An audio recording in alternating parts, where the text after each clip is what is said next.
an event I attended for Foundations of Freedom. This was maybe 2 weeks ago, and a lot of leaders from all over America met in this nice restaurant at the Gaylord Hotel in Nashville. And it was a good event, but there were two competing things that happened toward the end. How do I say this?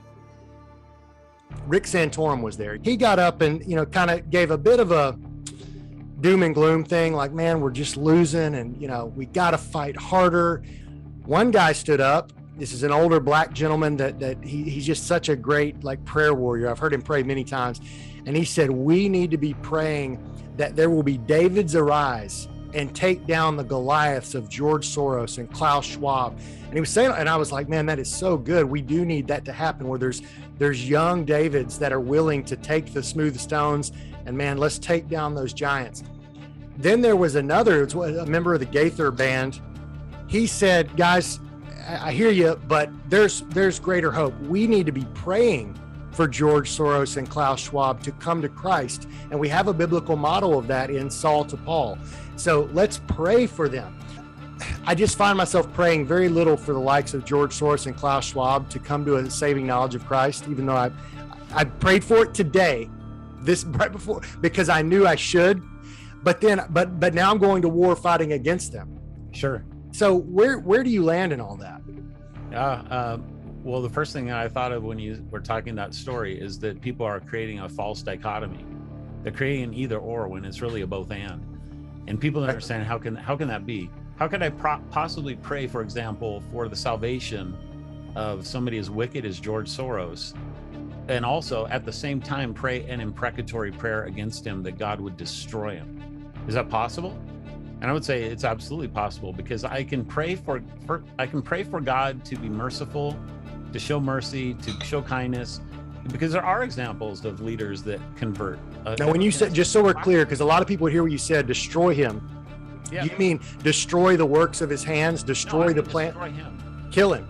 I mean bring him down. Now, I'm not talking about people taking revenge. I'm talking about God causing him to just die or something like that. Okay. So God is both just and merciful. And these are not competing things inside of him. If he wants to be merciful, he is showing his justice through the justice of Christ on the cross to be merciful to George Soros or to me. But if he wants to be just, he is also carrying out exactly what should happen to a guy like George Soros or to me. So I can pray for God to be merciful to him, and also pray for him to bring George Soros down if he doesn't show mercy to him, because of the wickedness that the man has brought and is continuing to bring into this world. Yeah. You know, it's like people have this, you can either be spiritual or you can be physical, and that's it. I'm a physical spiritual being. I can pray for spiritual realities, and I can also pray for physical things that are taking place here. And those are not competing ideas. If God can show either one of those things, and I believe that it's my responsibility as a Christian to do both of those things. Yeah, no, I love it, man. What was the word you used? You said you can pray for, their salvation, but you can also pray an imprecatory prayer for their imprecatory prayer. So there's a certain genre of psalms which are called imprecatory psalms.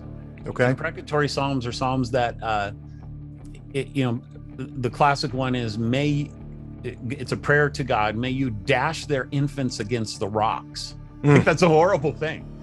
It comes at Psalm 137, somewhere around there.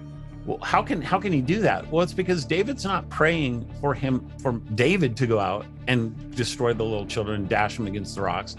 He's praying that God will show justice to his people, Israel, for what the Babylonian people have done to them. And he's angry about sin, and he understands the pervasiveness that it's not just the leaders, but this goes all the way through a civilization, and he wants that civilization destroyed because it is so godless and wicked. And we have every right to pray imprecatory prayers. As much as people might protest against that, I'm not praying for me to go out and be a vigilante and go all Clint Eastwood on somebody. Yeah, I'm praying for God to make things right in this world.